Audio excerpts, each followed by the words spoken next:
Арабтарда ушундай жакшы салт бар, ошол биздикиндей эле болгон. Конок келсе 3 күнгө чейин аны сурабайт, эмне үчүн келгендигин. 3 күнгө чейин эмне сурабайт. Шариятыбыздын өзүнүн нормасы боюнча коноктун мөөнөтү канча? 3 күн. Конокто да туугандыкына барасыңбы, достукуна барасыңбы, тааныштыкына барасыңбы? Бу жерден Москвага барасың, бу жерден Америкага барасың, айырмасы жок. Же бул жерден Ошко барасыңбы, Оштон бул жакка келесиңби? 3 күн ошонун үйүндө сен несиң? Конок 4-күнү сен ошо үйдүн мүчөсүсүң.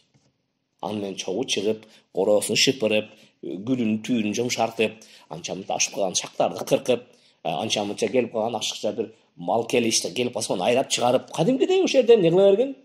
Өзүңдү жергиликтүү адам катары серебесе дегенде, тиги үйдүн кожоюнун дагы 3 күндөн кийин сага сый көрсөтпөй, өзүнүн үй мүчөсүн, бир мүчөсү катары мамиле кылганга укугу бар. Бирок биз баары кыргыздардан эмнебиз, баягы конокко катуу эмне берилгендиктен биз эмне кылабыз? Ал конокторго мындайча айтканда 10 күнгө чейин деле ошондой мамиле кыла берсек, ой, көңүлүнө кетип калат анан. Анан капа болуп калсачы дей беребиз. Көңүлү менен айланып жүрүп, кайра өзүбүзгө да зыян кылабыз.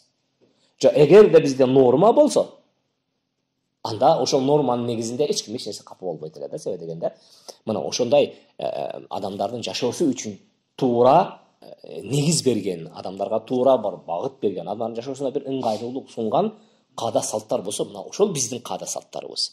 Анан кийин жөн эле келип алдыр, анан жөн эле жок нерсени ойлоп алып эле мына биздин каадабыз, анан эшиктен кирип аткан мезгилде анан кийин артың менен кир, же болбосо астың менен кир, анан кийин мынантип салам салып, жок, андай нерселер жок. Алар кээ бир адамдар ырым-жырым катары не кылышы мүмкүн, аларды каада салт катары тутунушу мүмкүн, бирок ал ырым-жырым каада салтка кирбейт.